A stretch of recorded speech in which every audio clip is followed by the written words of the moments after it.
I was targeted. I was set up. I was incarcerated. I am Cheryl D. Glenn. This is Cheryl Speaks. I am pissed about what happened with Sonya Massey. This young lady was murdered in her home. She called the police for help and they murdered her. Without any provocation on her part, it is unconscionable that any police officer in this day and age would feel that not only he would be justified, but that he would get away with it. In this day and age, thank God for video cameras. Thank God for the body camera of his partner. Deputy Sean Grayson should never see the light of day again. He's been charged, thank God, with first-degree murder. He's also been charged with a lot of other criminal charges other than murder. I hope that finally this incident will be used around the country, around the world, to show other law enforcement officers that it's stopping now. You're not going to get away with it. It's not going to be accepted. If you can't deal with people, get out of the job. Get out of the profession. My heartfelt prayers and condolences are extended to the family of Sonya Massey. Thank God they have Benjamin Crump on the case. I'm going to talk today about the elections that are coming up. First of all, I want to remind everybody that we are living in a time that will be documented in the historic annals of all time. Let's not forget that, because sometimes you can't appreciate the moment when you're living it. Let me highlight just a few examples for you. Barack Obama. We lived to see our first Black president of the United States of America. Barack Obama was elected as the 44th president of the United States of America. He served from 2009 until 2017. I want to talk about COVID. And I want to just read a few things to you because I want to make sure that I get the record straight. COVID was a pandemic that started with an outbreak of COVID-19 in Wuhan, China in December 2019. It quickly spread to other areas of Asia and then worldwide in early 2020. The World Health Organization declared the outbreak a public health emergency of international concern on January 30th, 2020, and assessed the outbreak had become a pandemic on March 11th, 2020. It caused the largest global recession since the Great Depression, and that happened in 1929 through 1939. COVID shut the world down. I never thought that I would live to see anything that would literally shut the world down. It caused widespread supply shortages, including food. People started panic buying, including myself. Telework became common, and still today it is partially a way of life, especially among white-collar employees. It also raised issues of racial and geographic discrimination, health equity, and the balance between public health mandates and individual rights. The World Health Organization officially ended the pandemic on May 5th, 2023. To this day, there are different expert opinions on whether or not it is still a pandemic, as well as the necessity of continued shots. As of July 24th, 2024, COVID-19 has caused 7,053,024 confirmed deaths. The COVID-19 pandemic ranks as the 5th deadliest pandemic or epidemic in history. Now let me talk about Roe versus Wade. Did we ever think that we would see the Supreme Court overturn Roe versus Wade? It happened. That had been upheld since 1973, nearly half a century. In the dissenting opinion, the court wrote, and I quote, "With sorrow for this court, but more for the many millions of American women who have today lost a fundamental constitutional protection, we dissent." they wrote. The dissenters were Justices Stephen Breyer, who was appointed by President Clinton, and Justices Sonya Sotomayor and Elena Kagan, appointed by Barack Obama. This issue is, of course, a focal point in the upcoming election. Ketanji Onyeka Brown Jackson became the first black woman appointed to the Supreme Court. She was nominated by President Joe Biden and confirmed by the Senate in 2022. History. Kamala Harris is the first female vice president and the highest ranking female official in United States history, as well as the first African American and first South Asian American vice president. She was chosen by President Joe Biden to be his vice president. She has now garnered the number of convention delegates to be the nominee of the Democratic Party for President of the United States of America. The Democratic National Convention will be held August 19th through 22, 2024 in Chicago, Illinois. The fundraising is off the charts. In 1 week, Vice President Kamala Harris has raised over $2 million. That outpaces anything that Barack Obama did with fundraising. And it's important to mention that many of these donors are low-funded donors.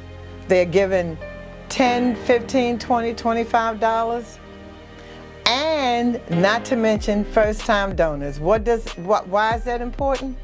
Because that means that people are excited. The momentum is there. These people will vote. That's very important. This is an exciting election that no one saw coming. Now let me talk about Joe Biden.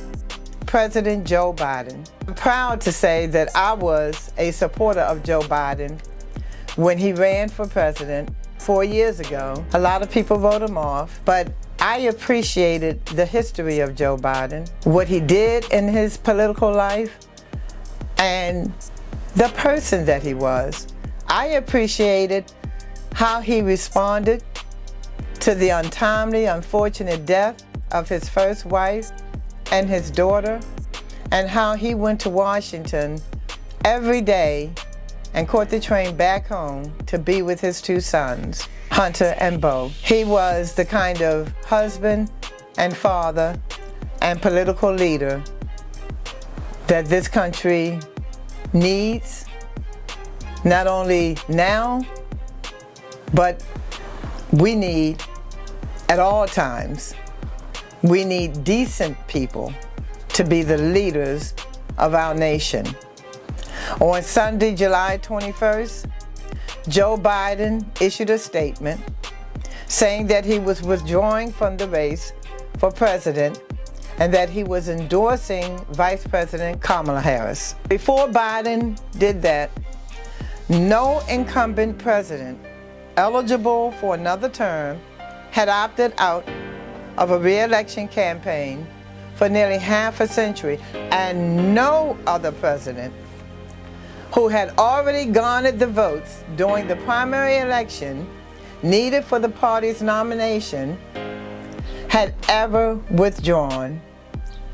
But Joe Biden did that on Wednesday, July 24th, in prime time. The speech was only about 15 minutes. Joe Biden spoke to the nation. He said the best way forward is to pass the torch to a new generation. Biden sent a unmistakable warning about Donald Trump without even saying his name, while anointing Vice President Kamala Harris as his natural successor. And I quote, "Americans are going to have to choose between moving forward or backward, between hope and hate, between unity and division. We have to decide, do we still believe in honesty, decency, respect, freedom, justice, and democracy?" That last item, democracy, and defending it is more important than any title. end quote. That came out of the mouth of our president, Joe Biden. He made the ultimate sacrifice to unify the Democratic Party. And I pray that the nation will reward him with the election of President Kamala Harris as our 47th President of the United States of America. Let me just suggest to you, if you don't know anything about Project 2025, basically if you've been living under a rock, but I would just encourage you, I would just implore you to Google it. Project 2025. It is spearheaded by the right-wing, ultra-conservative Heritage Foundation. What is it?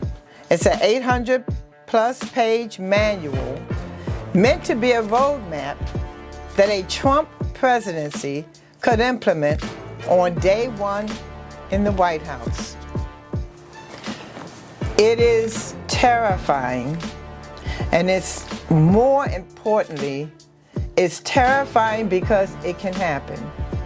I was one who didn't believe that Donald Trump would ever have been elected president in the United States of America, but he was.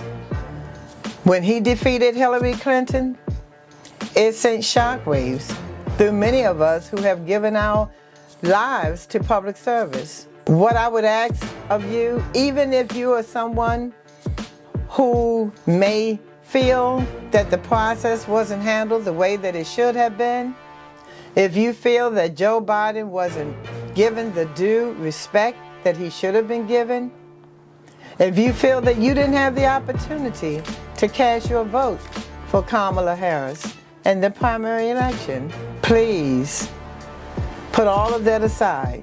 Think about what a Donald Trump presidency would mean for the United States of America. Remember that it is highly likely that 2 new justices will be appointed to the Supreme Court. Remember that those persons that he appointed, Donald Trump, appointed to the Supreme Court, just overturned Roe versus Wade. They could undo all of the progress that we have made in the United States. When you talk about civil rights, when you talk about voting rights, when you talk about equality in every faction of our lives, we cannot afford to go back. And when he says make America great again, oh, he means that. Making America great again would be stripping away all of the rights and protections that many of us have given our lives to fight for, especially those who came before us. When you think about Martin Luther King, Malcolm X, John Kennedy, Robert Kennedy, so many others, Shirley Chisholm. When you think about the fight, the lives, the blood that was shed, we don't want to go back to those days. We want to move forward in a country that we can be proud of. This election has the momentum. It's now got the money. All it needs is you. All it needs is you to go to the polls, talk to your family, talk to your friends, send $10. You can eat that in one day. Going to McDonald's, going to Burger King, going to Chipotle, you waste $10. Send it to the Harris presidential campaign. And I pray that she will appoint or select a vice president candidate. My preference would be Mark Kelly in Arizona. I think he ticks off all the boxes that she needs. He has that, he's a former astronaut. His wife was in Congress. She suffered a lifelong tragedy. Thank God she's still here. But he can get those votes that she sorely needs. All we need is you. We need you to go to the polls to cast your vote on Tuesday, November 5th for the first woman to be elected as President of the United States of America, Kamala Harris. Black, Southeast Asian, that that is something that we can all be proud of, especially following Barack Obama and Joe Biden. Thank you.